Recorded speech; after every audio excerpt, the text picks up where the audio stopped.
India का अगला super 8 मुकाबला पड़ोसी बांग्लादेश के खिलाफ एंटीगा में। पहला मुकाबला भारत ने जीता अफगानिस्तान के खिलाफ, जबकि बांग्लादेश थोड़ा सा संघर्ष कर रही है ऑस्ट्रेलिया से, वो अपना पहला मुकाबला हारे।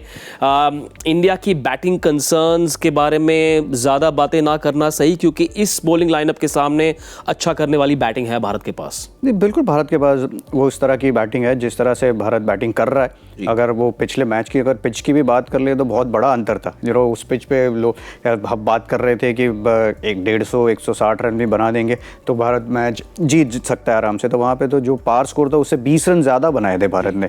तो जो और अच्छी गेंदबाजी के खिलाफ वहाँ पे नूर अहमद, राशिद खान, जिस तरह से अफगानिस्तान की गेंदबाजी थी, तो उसमें अच्छी गेंदबाजी के खिलाफ भारत ने डिफ़िकल्ट पिच पे रन्स बनाए थे।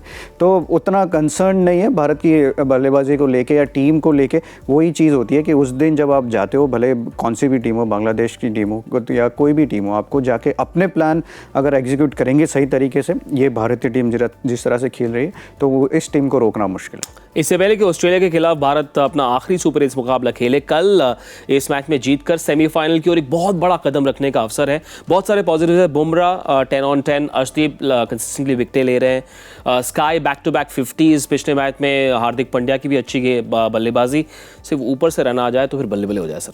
नहीं, देखिए आपको पूरा गेम अच्छा खेलना होगा।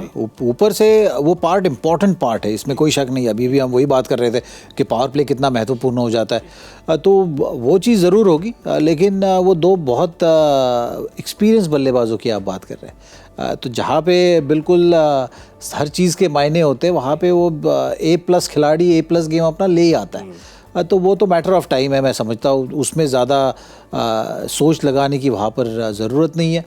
प्रोसेस फॉलो करना ज़रूरी है। आप जो चीज़ें अच्छी करते आ रहे थे उसे और बेहतर करो, और ऐसे ही अच्छी क्रिकेट खेल के आगे बढ़ते रहो। तो बांग्लादेश के ख़िलाफ़ के मुकाबले कभी आसान तो नहीं होते, क्योंकि आपको हमेशा ऑन टोज़ रहना पड़ता है। कि आप कोई फेज़ में पीछे नहीं हो सकते, या कोई फेज़ इतनी बुरी तरीके से नहीं हार सकते कि उनको कहीं मौका दो, या उनको वो बिलीव दिखाओ कि हाँ मैच बन सकता है या हम जीत सकते हैं उस तरीके से। तो भारत के तरफ से आपको उसी तरीके का अप्रोच नज़र आएगा। ट्रैवल डे था बीच में, तो हो सकता है प्रैक्टिस का वगैरह ज़्यादा मौका वैसे बीच में मिलता नहीं है, लेकिन जिस मोड में आप चल रहे हो उस मोड से चलते रहना ज़रूरी है। भाई रोहित शर्मा बनाम लेफ्ट आर्म पेसर्स वाली कहानी आई होप कल ज़्यादा डिस्कस ना हो, क्योंकि मुस्तफिजुर के सामने कमाल का रिकॉर्ड है इनका। चेंजेस की अगर बात करें, शिवम दुबे अगेंस्ट स्पिन बहुत बड़ा थ्रेट है, और बांग्लादेश के पास बहुत सारे स्पिनर्स हैं, तो कीप बैकिंग हिम, यहाँ पे चेंज का मामला है? नहीं, मुझे नहीं लग रहा कि वो चेंज करने की ज़रूरत भी है, क्योंकि शिवम दुबे को इसी रोल के लिए इस टीम में शामिल किया गया है कि बीच में स्लो पिच पे आपको स्पिनर्स आएंगे, वहाँ पे वो बड़े शॉट्स खेलेंगे। तो और अगर उनका जब एक भी इनिंग आएगा तो आपको वो ना मैच विनिंग पारी खेल सकते हैं। और एक इनिंग से पहले ही उन्होंने वो USA वाली, भले क्योंकि वो USA था इसलिए उन्होंने वो 30 रन की अहमियत उतनी नहीं दी जाती, क्योंकि उस पिच पे उन्होंने बहुत अच्छी बैटिंग करी थी, और साथ में जिस तरह से सूर्या के साथ वो पार्टनरशिप करी थी। तो मुझे नहीं लग रहा कि चेंज करने की कोई ज़रूरत है भारत को। बांग्लादेश ऑस्ट्रेलिया से हारे डकवर्थ लुइस मेथड से, लेकिन उनका एक बहुत बड़ा मसला उनकी बैटिंग है, और कल भी रात की सांस मिलने के आसार बहुत कम है, क्योंकि इन फॉर्म टॉप फॉर्म में एक बॉलिंग ग्रुप उनके सामने खेलेगा। कल बुमराह, अर्शदीप, कुलदीप को विकेटें मिली, अक्सर को विकेटें मिली, जाडेजा को विकेटें मिली, पंड्या अच्छी कर रहे हैं, तो रात की सांस मिलना मुश्किल लग रहा है सर थोड़ा सा। नहीं, देखिए आपको दिग्गज टीम के सामने जब आप खेलते हो तो उस तरीके से आत्मविश्वास से ही लड़ना होता है, और आपको ये बिलीव करना होता है कि अगर आपका दिन होगा, आपको अगर मौका मिलेगा तो आप ज़रूर मैच में प्रभाव छोड़ सकते हैं। तो बांग्लादेश भी उसी तरीके से मुझे लगता है सोच रहे होंगे। उनका शाकिब का अच्छे फॉर्म में रहना ज़रूरी है। शाकिब के रन बनाने उनके लिए बहुत ज़रूरी है, क्योंकि आपने देखा है बांग्लादेश की टीम जब भी अच्छा करती है ना, उसके साथ वो लिंक ज़रूर होती है, क्योंकि काफ़ी अरसे से आप शाकिब को देखते आ रहे हैं, तो उनके लिए वो चीज़ बहुत ज़रूरी। महमूदुल्लाह भी अच्छे फॉर्म में नज़र आ रहे हैं। तौफीक हृदय पे भी वो जिम्मेदारी होगी जब बल्लेबाजी की आप बात करते हो, ऊपर से लिटन दास भी वो स्टार्ट देना उनकी ज़िम्मेदारी होगी।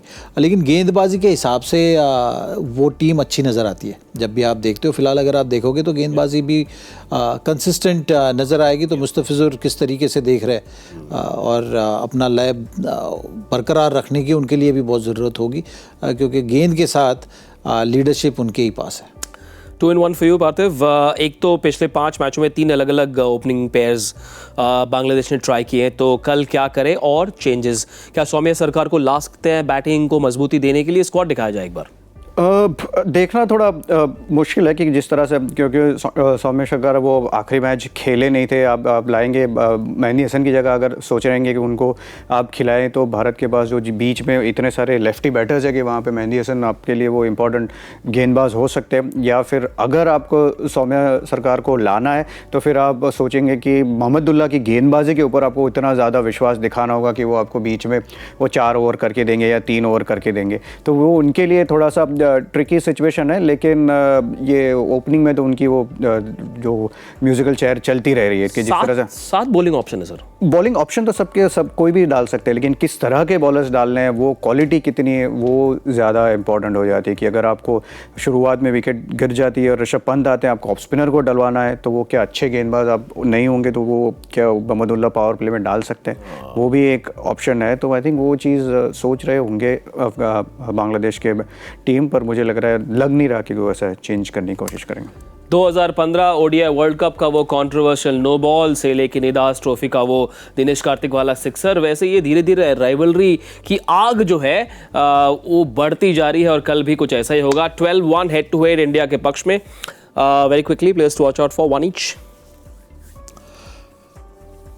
भारत की तरफ से मैं समझता हूँ ऊपर से विराट कोहली, आप इतना हमेशा वो सवाल लेके आते हो, तो मुझे लगता है कल आपके सवाल को थोड़ा आराम मिलेगा, सबको ठंडक पड़ेगी थोड़ी सी। हाँ। और बांग्लादेश की ओर से शाकिब, मैं समझता हूँ। भारत की तरफ से विराट कोहली का नाम लिया, मैं रोहित शर्मा। आपको 10-15 ओवर तक की ओपनिंग की पार्टनरशिप मिल जाएगी जो तो आपका ख़त्म हो जाएगा। ये सवाल को आप न डाल देंगे अंदर कि वो ओपनिंग में रन चाहिए कि नहीं चाहिए। तो दोनों, और फिर बांग्लादेश की तरफ से भी मुस्तफिजुर, आई थिंक वो किस तरह से गेंदबाजी करते हैं उसके ऊपर बहुत कुछ निर्भर रहेगा।